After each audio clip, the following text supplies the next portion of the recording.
कड़ी शराइत, हुकूमत ने फिर महंगाई बम गिरा दिया। पेट्रोलियम मसनूआत की कीमतों में एकदम होशरुबा इजाफा कर दिया।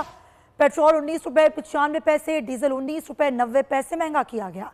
कीमतों में इजाफे का ऐलान वजीर खजाना इसहाक डार ने न्यूज कॉन्फ्रेंस में किया। इजाफे के बाद पेट्रोल की नई कीमत अब 272 रुपए 95 पैसे है।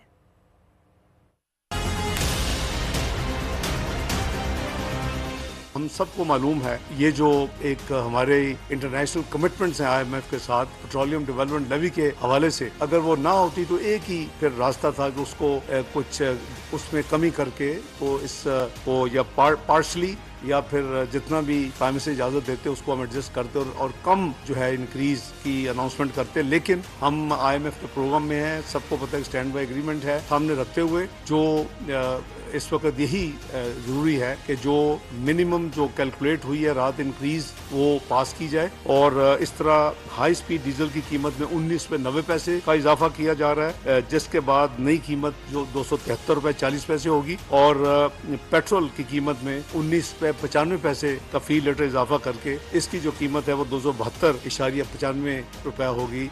ये फौरी तौर पर अब नाफ्तुल अमल होगी।